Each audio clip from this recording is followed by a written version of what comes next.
Bonjour à tous. Bonjour, Bonjour Elisabeth. bonjour Mariette. Bonjour à tous. Donc, nous sommes ici pour notre premier live Facebook pour Peugeot. Nous allons traiter aujourd'hui d'un sujet qui est très tendance ces dernières années et qui anime Peugeot et Elisabeth depuis quelques années, qui est le sujet de la bière. Alors, on va attendre un petit peu que les gens soient connectés pour commencer la discussion avec toi, Elisabeth. Mhm. Ce que je vais faire, alors n'hésitez pas à nous dire en commentaire si vous nous entendez mal, s'il y a des problèmes de connexion, si vous ne nous voyez pas très bien. Je vois que les connexions se font, donc c'est plutôt bien. C'est plutôt bon signe. Euh, ouais, c'est plutôt bon signe. On espère que, en tout cas, il y a eu un très gros engouement sur le fait qu'on parle de la bière aujourd'hui, donc on espère que voilà, vous allez être nombreux pour ce live. Ce que je vais faire, c'est malheureusement les aléas du direct. C'est Annabelle qui est responsable de la gamme saveur de vin qui devait présenter ce live et qui finalement ne peut pas être là aujourd'hui. Donc je la remplace. Je suis responsable de la communication chez Peugeot Saveur et donc nous sommes en compagnie d'Elisabeth. Ce que je vais faire pendant que les gens se connectent, c'est que je vais vous présenter un petit peu l'entreprise Peugeot Saveur. Peugeot, c'est une marque qui est très connue et qu'on connaît énormément pour notamment ses voitures, mais c'est aussi et historiquement une entreprise qui fabrique des objets d'art de la table et notamment les très connus moulins à poivre et moulins à sel Peugeot. Euh, c'est aussi une activité qui se développe depuis plusieurs années et notamment depuis, on va dire 2007, une activité autour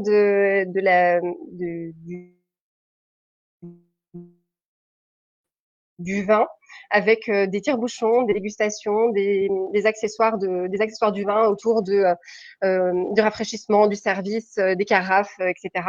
Et on est depuis l'année dernière aussi dans un univers qui est la cuisson à travers de la céramique culinaire pour le four.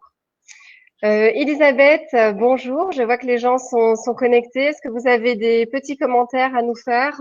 Si jamais, est-ce que vous pouvez nous faire un petit signe pour être sûr qu'on puisse répondre à vos questions pendant le live? Ce qu'on va faire, c'est qu'on va essayer aussi autant que possible de répondre à vos questions en direct. S'il y en a trop, on y répondra à la fin. Et à la limite, Elisabeth, ce que tu pourras faire, c'est répondre aux questions que tu vois en fin de live. Bien sûr. Tout d'abord, Elisabeth, merci d'être là aujourd'hui pour ce premier live dédié à un univers que tu cultives depuis plus d'une vingtaine d'années, qui est la bière. Tu es professionnelle de la dégustation, juge dans de nombreux concours internationaux et auteur de plusieurs ouvrages, et notamment un très grand ouvrage que beaucoup de monde connaissent, qui est le Guide achète des bières. Tu as développé depuis peu une nouvelle corde à ton arc avec le développement d'un verre à bière dont on parlera tout à l'heure et que tu as développé en collaboration avec Peugeot, ce qui explique notre live du jour. Tu es ce qu'on appelle dans le langage professionnel, on va dire, une zytologue. Mais finalement, qu'est-ce que c'est une zytologue? Parce que je ne sais pas si beaucoup de personnes connaissent ce mot. Est-ce que tu peux nous l'expliquer? Alors, tout d'abord, bonjour à toutes et à tous. Je suis vraiment très, très heureuse d'être avec vous ce soir et de partager cette invitation et ce live avec toi, Mariette. Vraiment Merci de l'avoir accepté. un grand, grand plaisir. Merci beaucoup. Alors, effectivement, c'est une question qui met tout de suite dans le sujet ce mot zytologue, cette zytologie. Alors, l'entrée en matière, elle est absolument géniale parce que j'adore ce mot. Voilà, tout simplement, je l'adore. C'est un mot C'est un qui beau mot.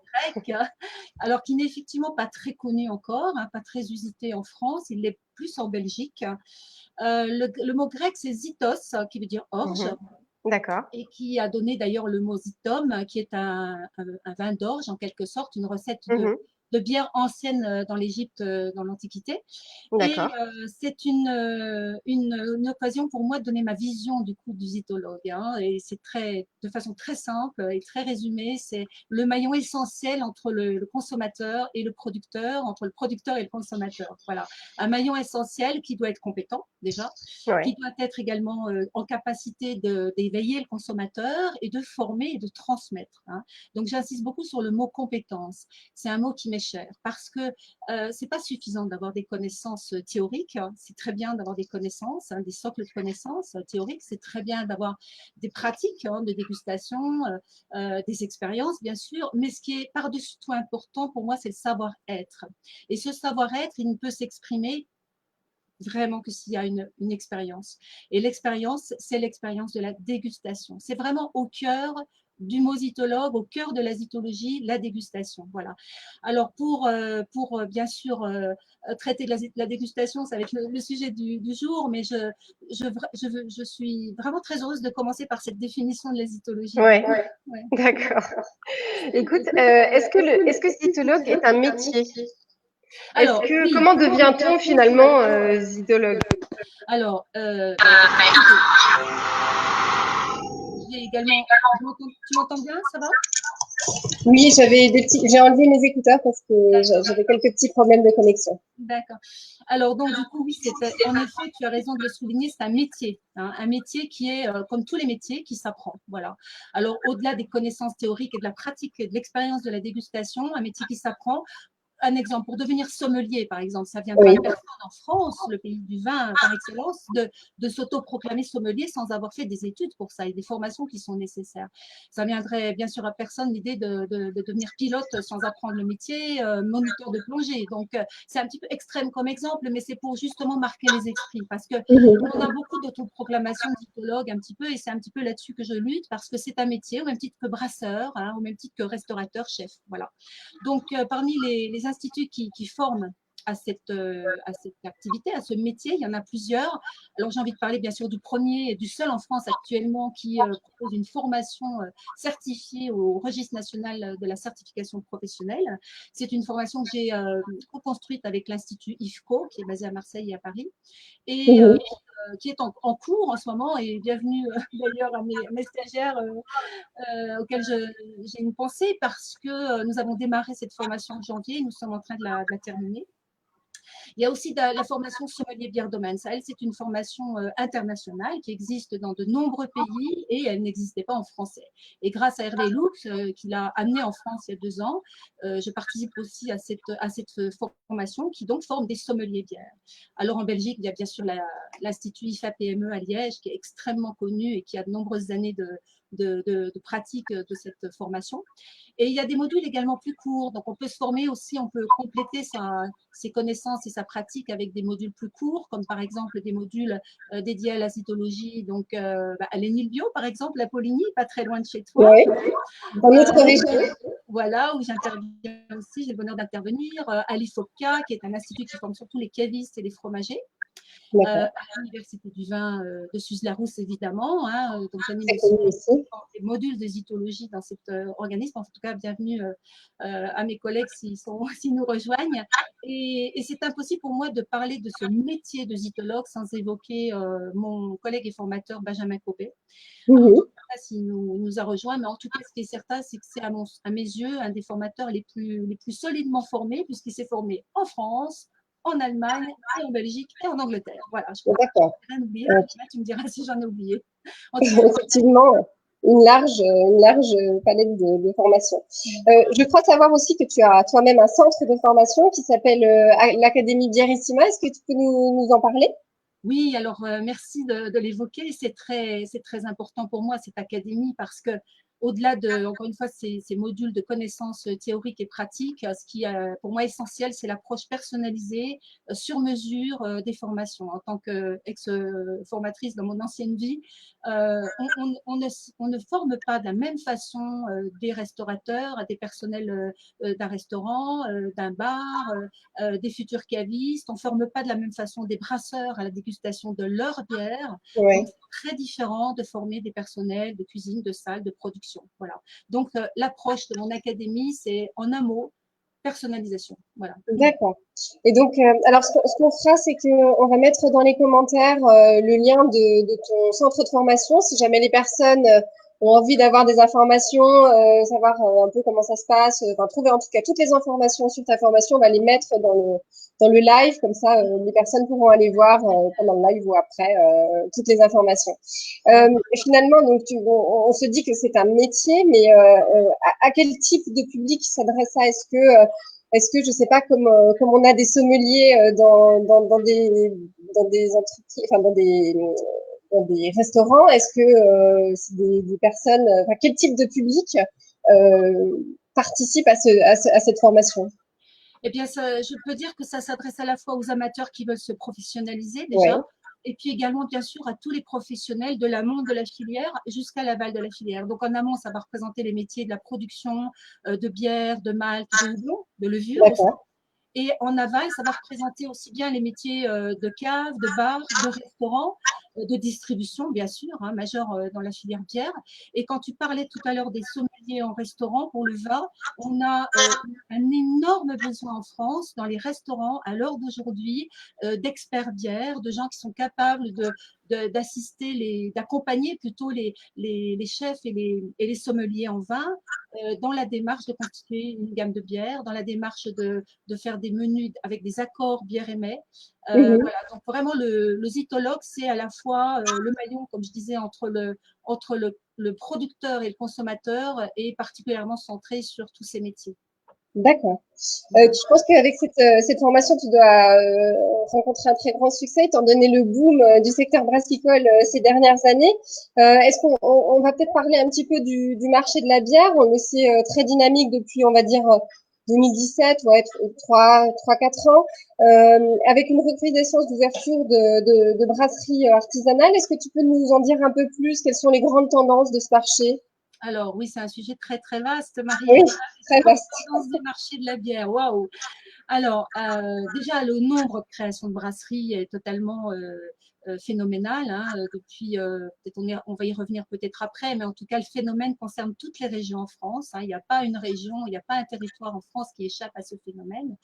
Euh, pour parler des tendances, j'ai envie de scinder ma réponse en deux parties. Déjà, peut-être Ouais. parler des tendances côté producteur, donc au niveau de l'offre, et puis après, peut-être parler un peu plus du côté des consommateurs. Oui.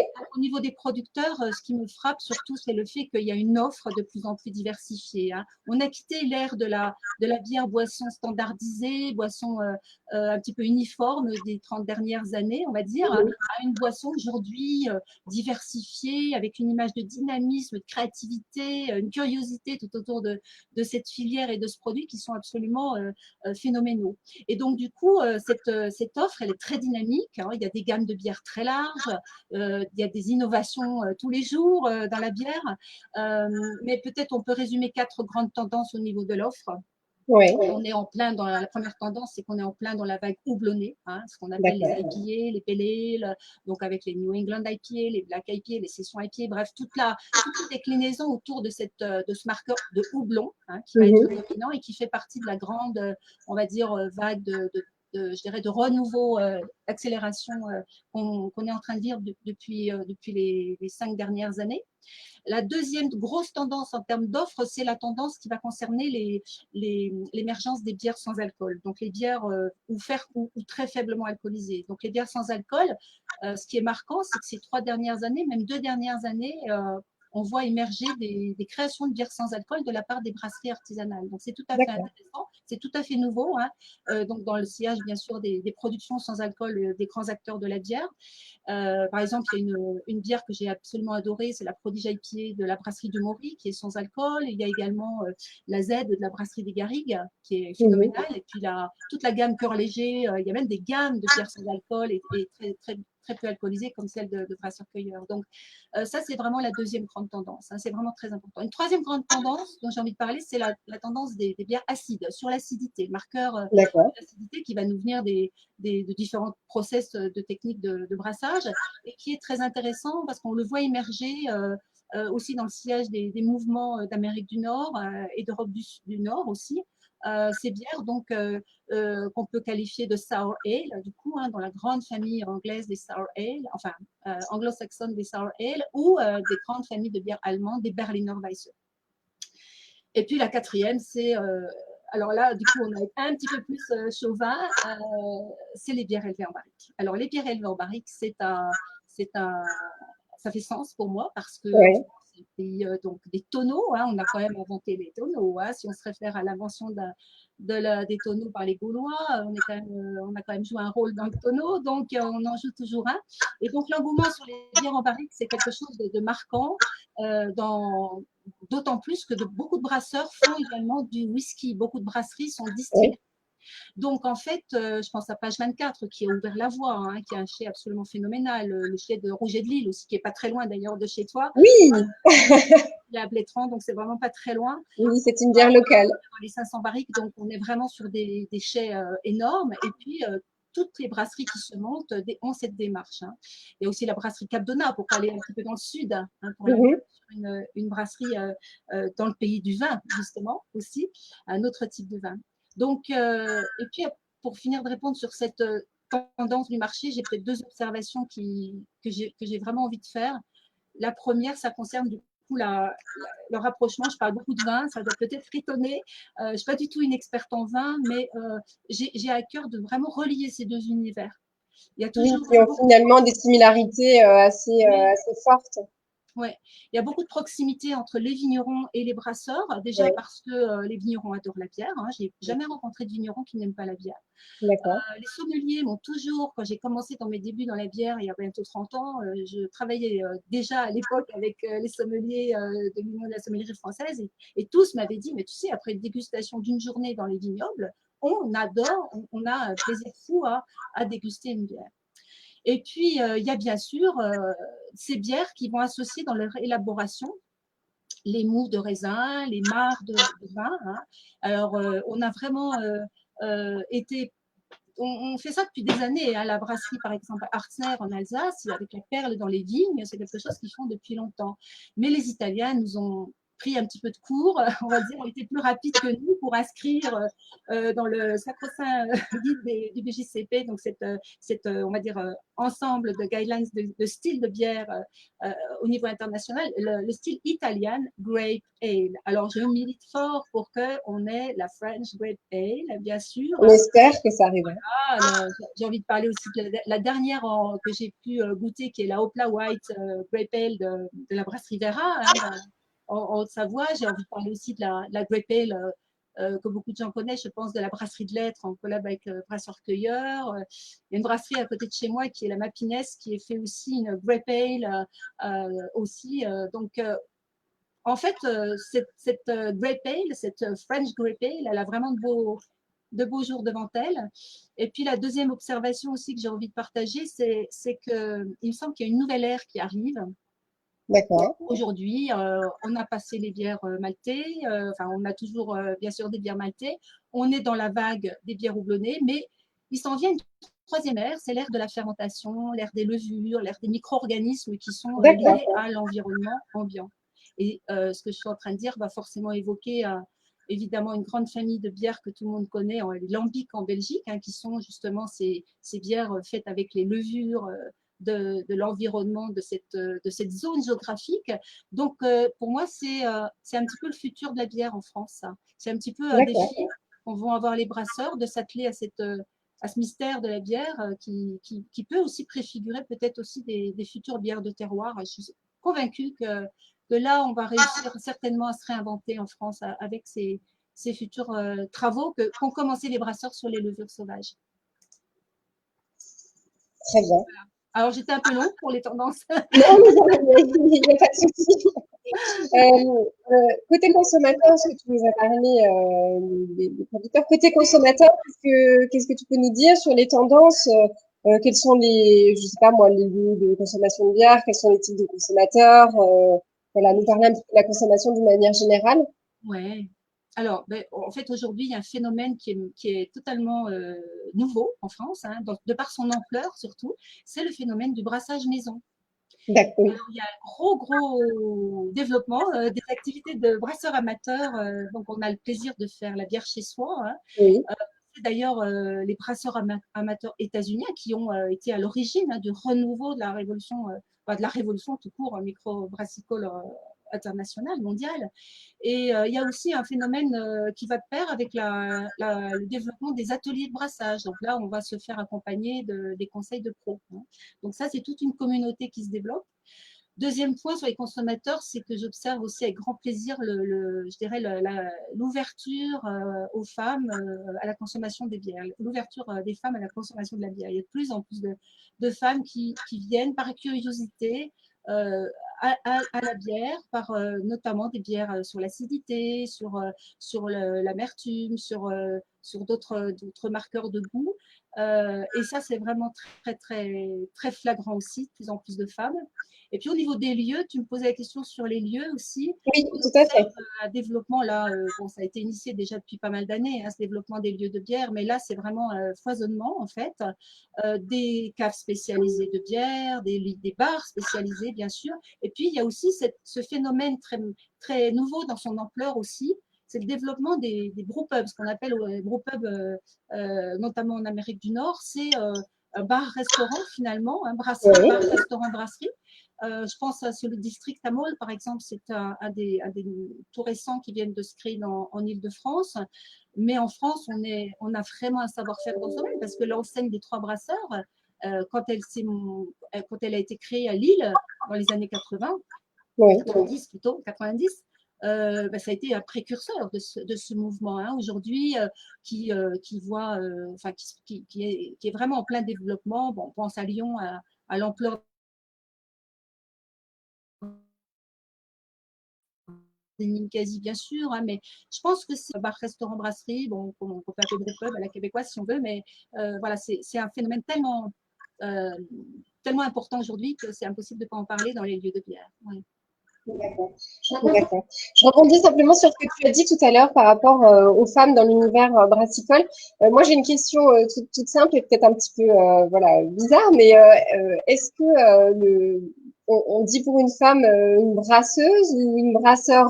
Ah oui, alors il y a quelquefois débat sur ce sujet-là, mais en tout cas, il ne devrait pas y avoir de débat parce que sans trop rentrer dans les détails de la sémantique, il y a quand même une légitimité officielle à dire brasseuse. Voilà, c'est le D'accord. mot officiel, brasseuse et pas brasseur avec un E, mais qui est très joli aussi et qui est accepté, hein, bien sûr. Bon, mais si on dit brasseuse, ça nous va très bien. On utilisera ce mot-là. Ce qu'on se disait, c'est qu'effectivement, il y a un boom de l'univers des brasseries, de l'univers de la bière, etc. Comment tu expliques, toi, ce boom ces dernières années? Bah, en fait, le boom, il s'explique essentiellement par la raison de enfin, l'attrait de plus en plus accru, on va dire, de proximité des consommateurs, quel que soit le produit d'ailleurs, hein, c'est valable pour d'autres produits. Mais dans la bière, on a un besoin de rechercher un petit peu le contact avec le producteur. Donc, Oui, c'est facilité par les dimensionnements locaux, les dimensionnements sur leur territoire de la plupart des brasseries quand même, hein, ça c'est clair. Et puis, ça répond à un besoin de mettre un visage derrière la bière, en fait. On veut identifier quelque part le produit qu'on recherche. Et puis, par rapport à ce que je disais tout à l'heure sur l'offre, il y a une recherche de nouveaux goûts aussi, bien sûr. Hein. On est sur un besoin de nouveaux goûts tout le temps. Hein. Il y a des cavistes qui me disent ah ben moi, j'ai toujours des bières nouvelles, mais je dis ben, Rose, comment tu fais ben, mais mes clients, ils veulent toujours, ils arrivent, ils ouvrent la porte, ils disent ah, mais qu'est-ce que tu as de nouveau? Voilà, donc il y a une vraie demande oui, de nouveauté, une vraie curiosité. oui, il y a un besoin de découverte et de rapprochement avec les micro-brasseries, peut-être aussi, qui est important. Ouais. Est-ce que tu as d'ailleurs quelques chiffres concernant la recrudescence du nombre de brasseries? Je sais pas, on a combien de brasseries aujourd'hui en France, combien de brasseries ouvrent par jour, ou ce genre de choses? Alors, jusqu'à récemment encore, on disait souvent qu'on lisait, ou en tout cas, c'est attesté, bien sûr, il y a environ un rythme de une à deux brasseries par jour qui s'ouvrent en France. Hein, donc, Ah oui, c'est oui, c'est énorme. très, très important.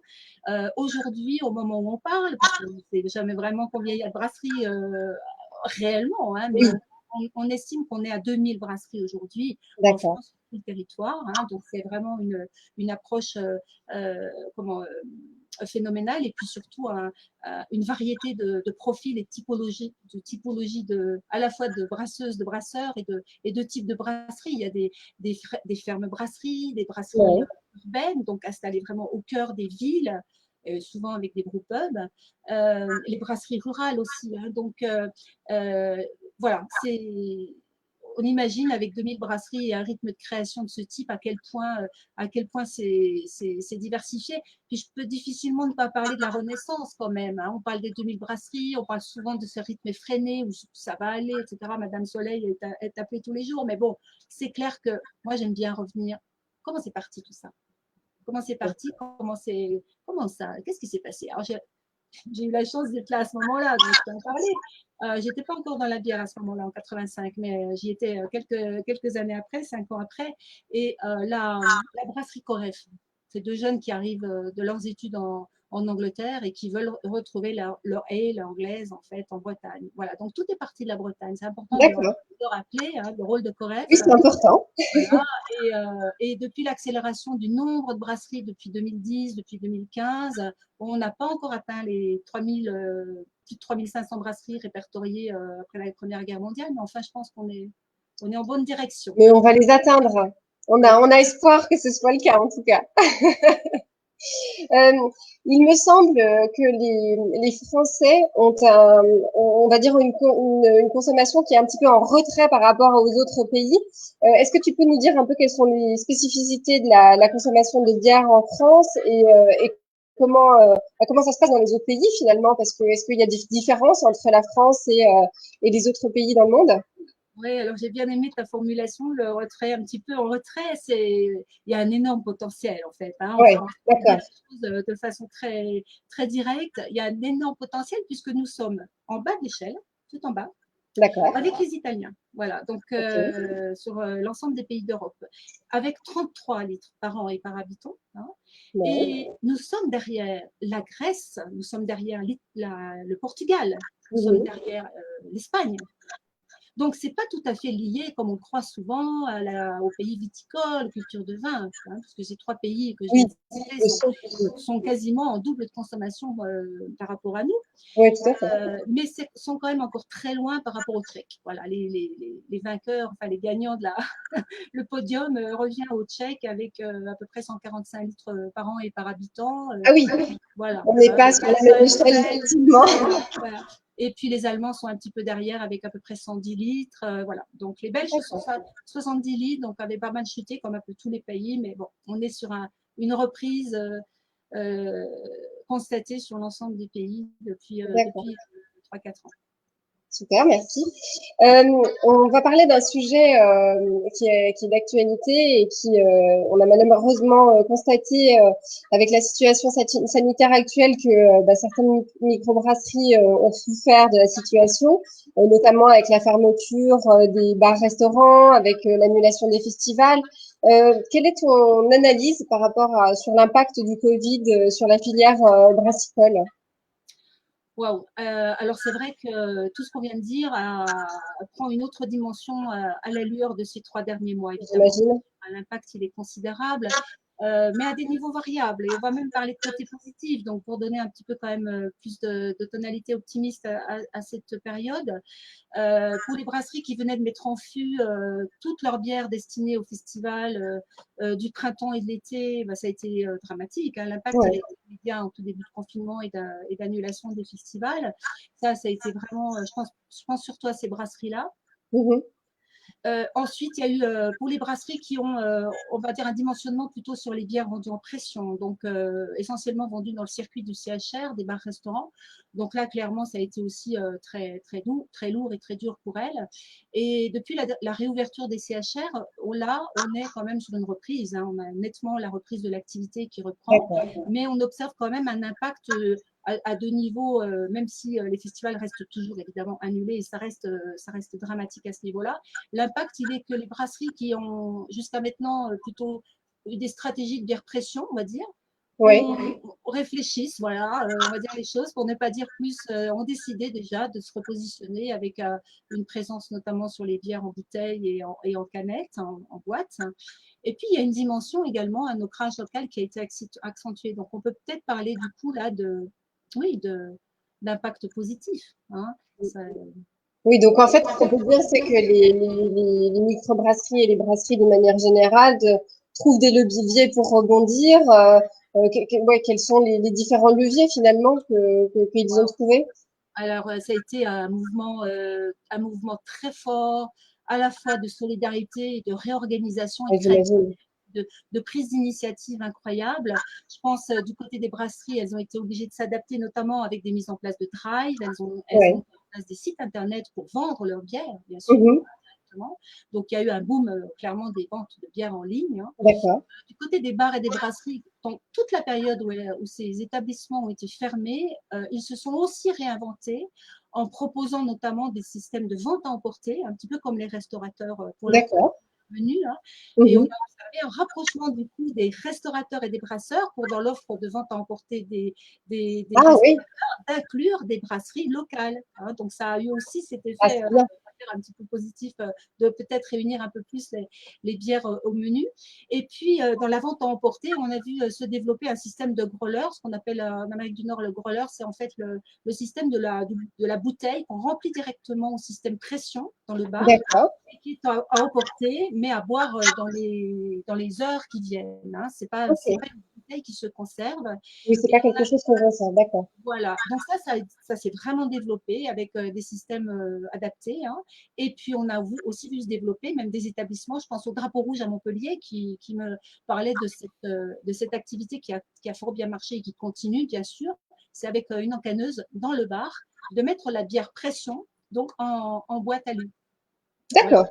Ça fait partie des nouvelles habitudes de distribution et de consommation qui ont émergé, en fait, ces fameuses adaptations dont on parlait. Puis je pense que la plupart vont perdurer, hein, certainement, hein. Donc, curieusement, un petit peu dans cette période de fermeture, de séparation, on a vu se développer un rapprochement, finalement, hein, Ouais, des ouais. producteurs et des consommateurs. Ouais. Oui, c'est un élan de solidarité entre les gens pour faire que la consommation et l'activité puissent continuer.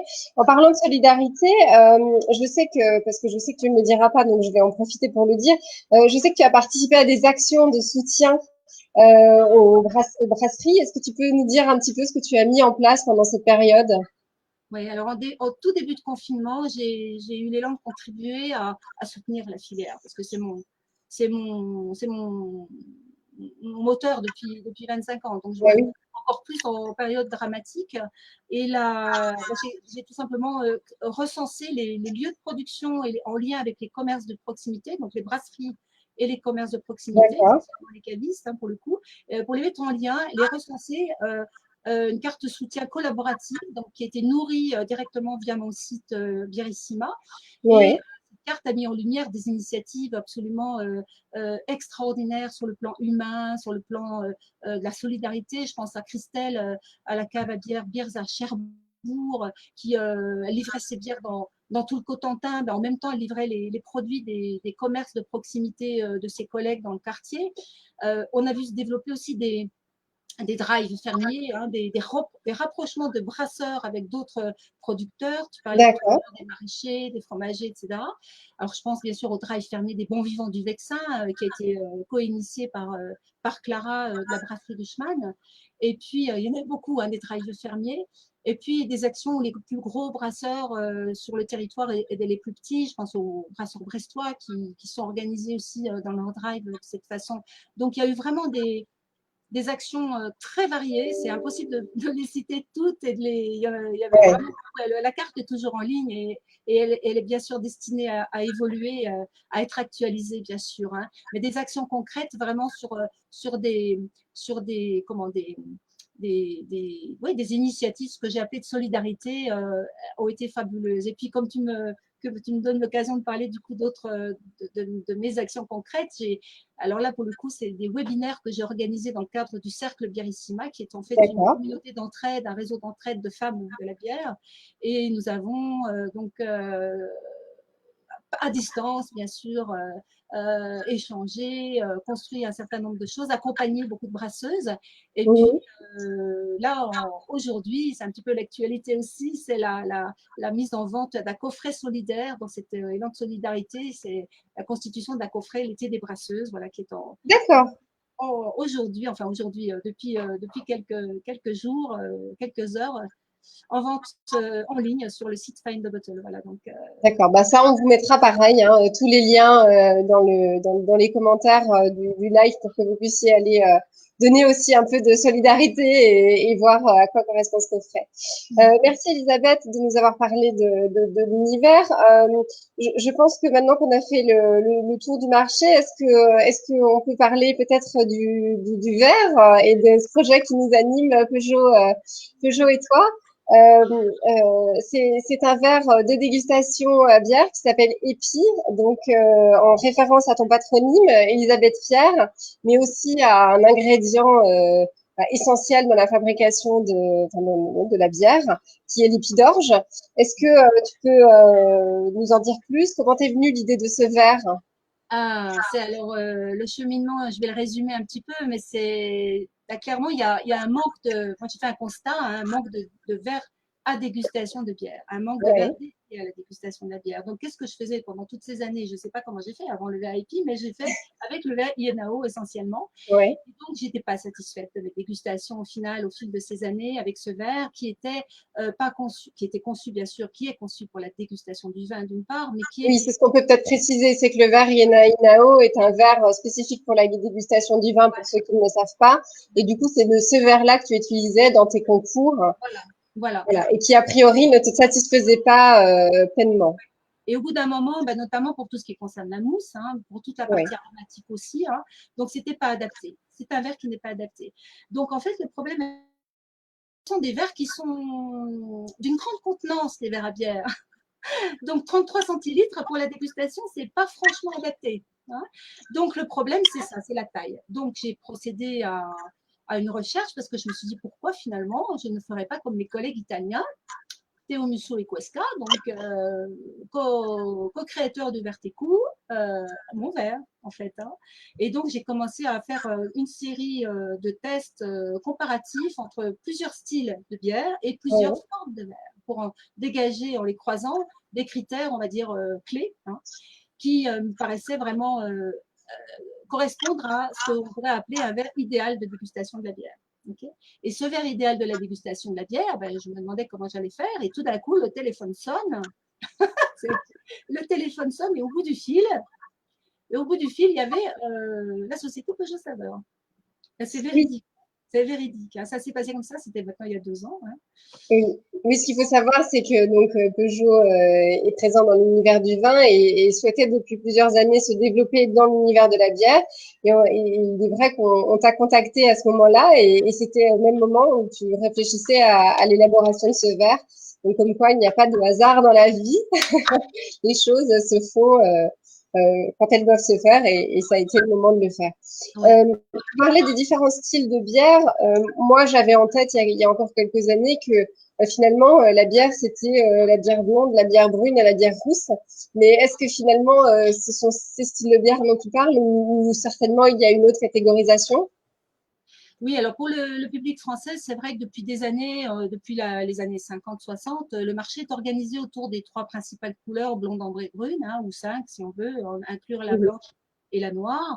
Mais c'est clairement pas, ce ne sont pas des styles, ce sont des couleurs. Et encore, des grandes couleurs. Hein. Parce qu'entre une blonde et une blonde, il y a beaucoup de différences. D'accord. Donc, on va plutôt parler de style de bière, et c'est une culture internationale, le style de bière. Hein. La notion de style, on va peut-être l'expliquer, parce que peut-être en dehors des connaisseurs qui nous écoutent et des amateurs, il y a peut-être des personnes qui se demandent ce que c'est, cette notion de style de bière. Hein. Donc, Oui. je vais expliquer rapidement. Un style, c'est en fait la combinaison de trois facteurs. Hein. Un lieu, une époque et un savoir-faire. Alors, D'accord. un exemple que je prends souvent parce que du coup, c'est assez iconique. Un lieu, c'est la Bohème, la ville de Pilsen en République tchèque aujourd'hui, parce que son eau est particulièrement douce. Hein. Donc, dans un lieu, il y a la notion d'environnement, donc l'eau, les maltes, les houblons, etc. L'époque, c'est le milieu du 19e siècle, c'est précisément 1842, la date est inscrite sur la bouteille de Pils. D'accord.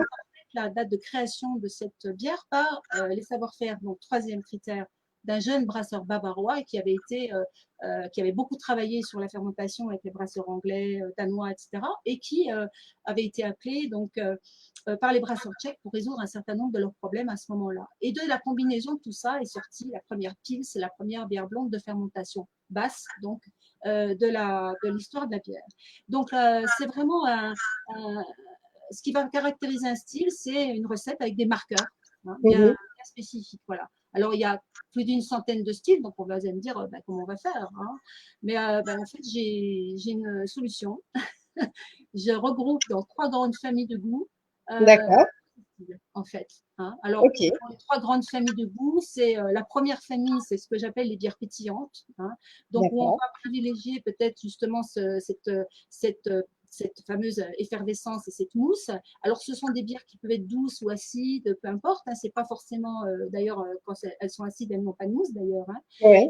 Donc, vraiment, le côté pétillance. Donc, elles vont avoir besoin, effectivement, c'est une grande famille. Voilà, on va retrouver dedans plusieurs styles, dont la Pils. Mhm. La deuxième grande famille, c'est les bières houblonnées, ce que j'appelle les bières aromatiques. Donc, on va retrouver D'accord. des marqueurs de houblon, hein, donc les aromatiques apportés par les houblons.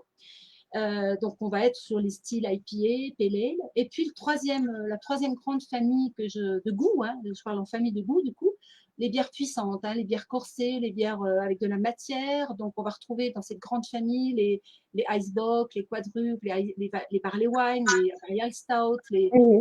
les triples. Enfin, voilà. Donc, c'est vraiment pour moi très important de parler en famille de goût. Ouais. D'accord. Je sais que tu animes beaucoup d'ateliers de dégustation. Est-ce que tu pourrais nous démontrer finalement ce verre à travers une dégustation, comme si tu animais un atelier de dégustation et nous montrer un petit peu en situation quelles sont, voilà, comment tu appréhendes la dégustation dans ce verre, quelles sont ses caractéristiques, etc. Bon, alors je pense que tout le monde a dû comprendre, ou alors je me suis vraiment pas bien expliquée, mais c'est vraiment un verre prévu pour la dégustation de la bière. C'est vraiment un verre conçu pour ça, hein. Et donc, les 4 critères que j'ai vraiment trouvé importants, c'est d'une part, pour la prise en main et l'observation, c'est le pied et la jambe, hein. Donc, le pied qui va permettre une bonne prise en main et la jambe de ne pas réchauffer le verre. Ensuite, l'arrondi est très important. L'arrondi, je l'ai travaillé sur une forme pour avoir une belle exposition à la fois aromatique et bien sûr des ensembles constituant de la bière. Et puis, le troisième critère, c'est cette cheminée des arômes qui est assez importante en hauteur, hein, et qui se termine par un buvant qui est volontairement légèrement évasé, hein. Donc, ce buvant qui va avoir un rôle également très important pour l'intensité, bien sûr, la perception de l'intensité des arômes et évidemment le contact, le contact avec la bière, c'est très important. Donc, pour la Je vais te demander, Elisabeth, peut-être de remonter un petit peu le verre ou de te reculer un petit peu pour qu'on le voit bien. comme ça, Merci. voilà. Ouais, super. Voilà, donc là, il est vide. Donc, je vais le remplir, hein, et en le remplissant, je vais essayer de détailler un petit peu les principales étapes de la dégustation que je trouve primordiales. Alors, j'en ai 7, D'accord. alors ça fait peut-être beaucoup 7, mais elles sont décortiquées, en fait, hein, bien sûr, hein. J'aime bien le chiffre 7, donc allons-y. Alors, la bière. Alors, Alors, qu'est-ce que tu nous as réservé aujourd'hui? j'ai choisi une bière du Jura. Ah, super. Oui, bah oui, parce que, alors voilà, c'est une IPA noire, hein, qui D'accord. s'appelle Black Mamba. Voilà, la Black Mamba. Alors, j'arrive Ouais, à l'écran. Voilà, super. voilà. Et cette IPA noire, elle a été élaborée par une brasseuse.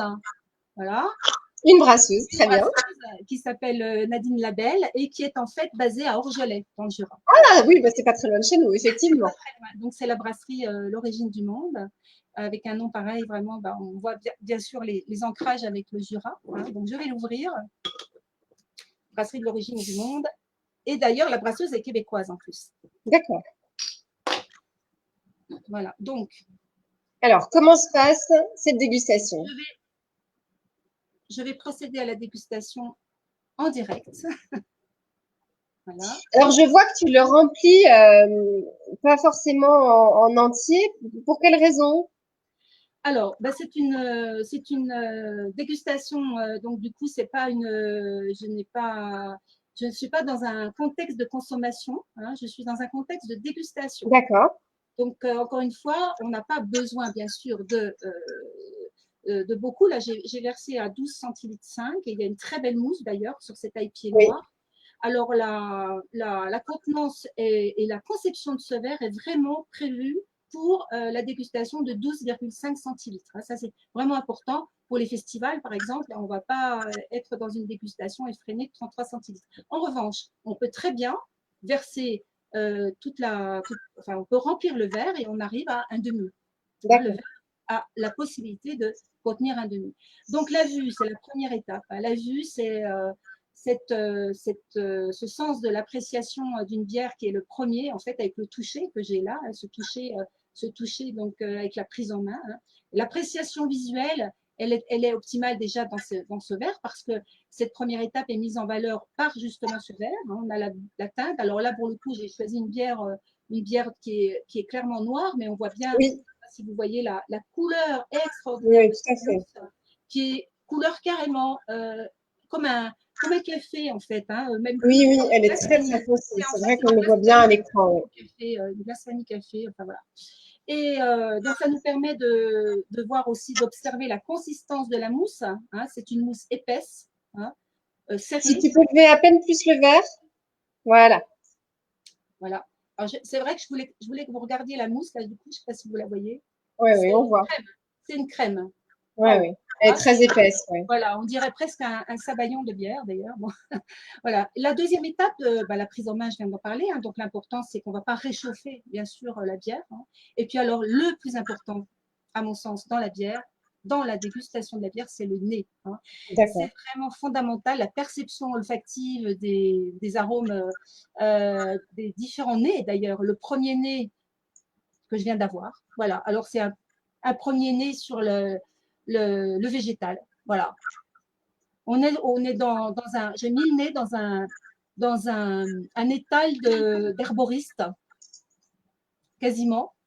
Bah, j'aimerais pouvoir le sentir aussi, mais malheureusement, je ne peux pas. Mais en tout cas, ça donne envie. Le premier nez, et du coup, on a cette capacité, du coup, avec ce volume de contenance, hein, de dégustation de 12,5, de pouvoir faire tournoyer la bière et d'avoir donc les autres nez qui suivent après l'aération. Et même sans faire tournoyer, on a évidemment d'autres perceptions. Et là, le deuxième nez, mais alors, il est totalement sur le café. Ah oui. C'est le café du matin. Donc, en plus de la couleur, il a le nez. Voilà, donc le café du matin, là, qui est très marqué, hein, donc avec cette perception en statique et puis en aération. Et la quatrième étape, c'est le contact, bien sûr, le contact au niveau du buvant, hein, que j'ai étudié de façon quasi ergonomique pour un meilleur contact avec la bière. Et du coup, là, on a cette belle mousse on voit toujours hein, sur le verre, sur la paroi du verre, hein, Oui, elle accroche bien, oui. l'approche de la crème. Donc, je vais rentrer en contact tactile avec la bière, si vous permettez. On te laisse faire.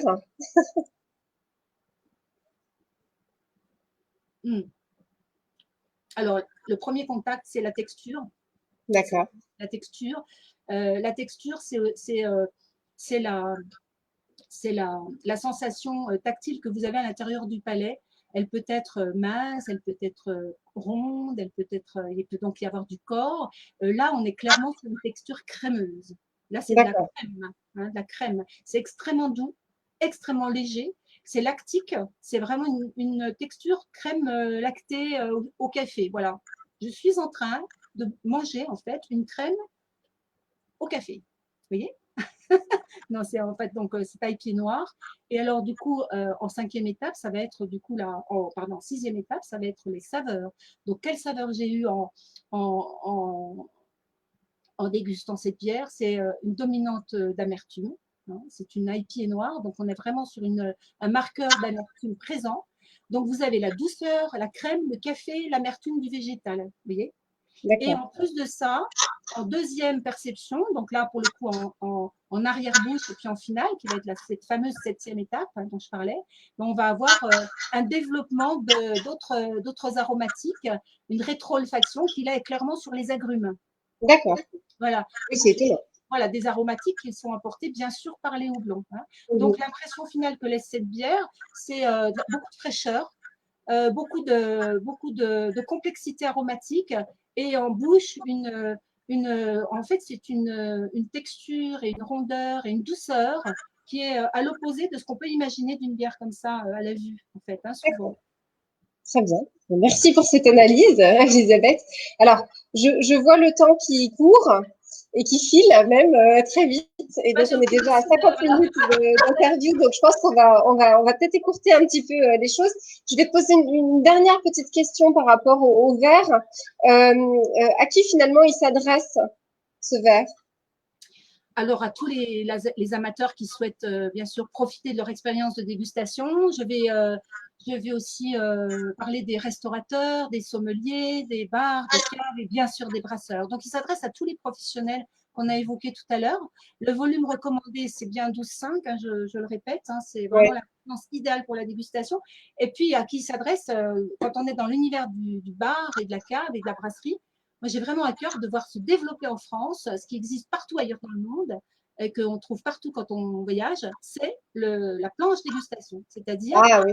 le set ou le flight ou la série hein, de bière. Mhm. C'est un verre qui est adapté à cette pratique pour déguster donc plusieurs styles de bières différents, hein, parce que c'est ça Ouais, c'est ça l'objectif. Ouais. c'est une série, c'est ça. Hein. Donc, j'ai bon espoir de voir se développer en France cette expérience gustative de plusieurs styles de bière en mode dégustation dans les bars. D'accord. Moi, je vais juste préciser par rapport à ce verre, et on vous mettra encore une fois tous les liens dans les commentaires, mais c'est un verre qui est disponible sur notre site, donc Peugeot-saveur au pluriel.com. Il est disponible à l'unité ou par 6, et aussi en coffret avec 2 verres et un décapsuleur en bois qui est fabriqué à Quingé dans notre atelier de fabrication. Donc le lien est désormais en commentaire. Merci Elisabeth pour le temps que tu nous as accordé. On vous a réservé une petite surprise. Je passe un petit peu vite, je suis désolée, mais voilà, on a prévu de vous faire participer à un jeu concours pour vous faire gagner ce verre, donc dans un coffret. Donc voilà, est-ce qu'on le voit bien à la caméra? Est-ce que tu le vois bien là, Ouais, Elisabeth? impeccable, c'est magnifique. Donc c'est Avec le un coffret décapsuleur cadeau, un coffret cadeau qui vient de sortir et qui est disponible à partir d'aujourd'hui sur notre site. Donc avec 2 verres et un décapsuleur en bois. Donc c'est un jeu et on va faire gagner aussi un abonnement à ton magazine qui s'appelle le magazine Bière Aimée, dont peut-être tu pourras nous parler. Voilà, qui est juste là. Donc c'est un abonnement d'un an qui comprend 4 numéros. Et donc, ce concours, on va vous mettre toutes les modalités en commentaire. Il sera disponible sur Facebook et sur Instagram, donc 2 fois plus de chances de gagner. Donc, n'hésitez pas à aller sur les 2 réseaux pour participer. Et je ne sais pas si Elisabeth, tu veux peut-être regarder. Déjà, présente-nous ton magazine. Et puis après, ce que je te propose, c'est d'essayer de sélectionner une ou deux petites Oui, questions il y a des questions. pour qu'on puisse au moins répondre à quelques questions qui ont été faites. Je ne sais pas si tu le vois sur le côté. Alors, je vais regarder parce que là, pour le coup, j'étais plutôt branchée sur ton image. Oui, alors je vais regarder ça. Pour le magazine Dirémé, peut-être en parler 2 secondes, puis je regarde après les questions. Oui, C'est un magazine qui est centré sur l'univers à la fois des producteurs de bière, de boissons et de produits fermentés, et en lien avec les détaillants, donc les cabistes, les bars, bien sûr, les restaurants. Et donc, l'idée, c'est de mettre en avant l'approche de la dégustation de la bière, côté table et côté cuisine également. Donc, donner envie aux lecteurs d'aller à la rencontre des brasseuses, des brasseurs, des chefs, des fromagers, des producteurs de poissons, de viande, des éleveurs, enfin bref. C'est très, très tourné sur les bons produits, sur les d'accord. personnes passionnées. C'est un magazine 100% artisanal, 100% français maintenant et 100% autoproduit. Donc, j'en profite aussi peut-être là rapidement pour dire appel à soutien et vraiment merci pour les personnes qui ont contribué en s'abonnant. C'est primordial pour la pérennisation de ce magazine que j'ai repris en début d'année, juste avant le confinement.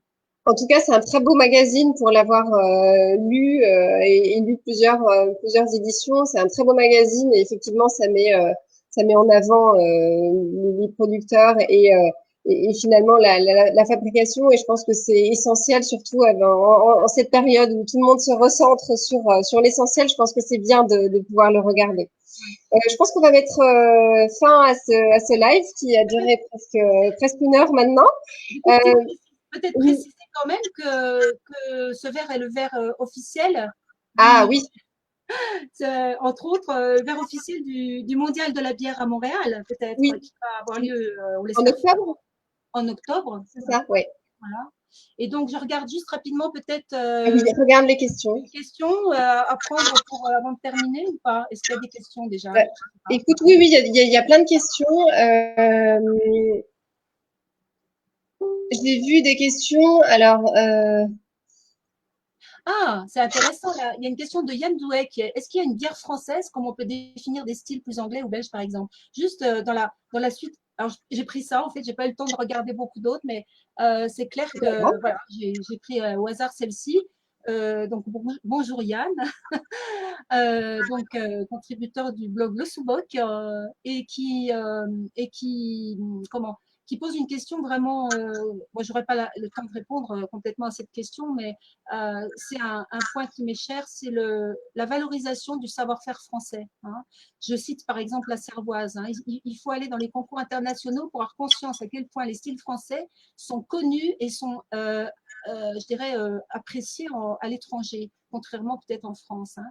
Dès qu'on va à l'étranger, on parle de cervoise et de bière de garde. Bon, au-delà de cette remarque, c'est tout le travail que je pense auquel on va pouvoir aboutir avec ces recherches et ces expérimentations autour des levures indigènes, des levures et des micro-organismes dont je parlais tout à l'heure. Voilà. Et j'ai bon espoir qu'avec les maltes français, les orges françaises, bien sûr, maltais en local, et les houblons, quelles que soient les variétés cultivées dans les différents terroirs des différentes régions de France, associées aux levures de l'environnement du territoire, j'ai bon espoir qu'on arrive effectivement à une bière française, tout à fait.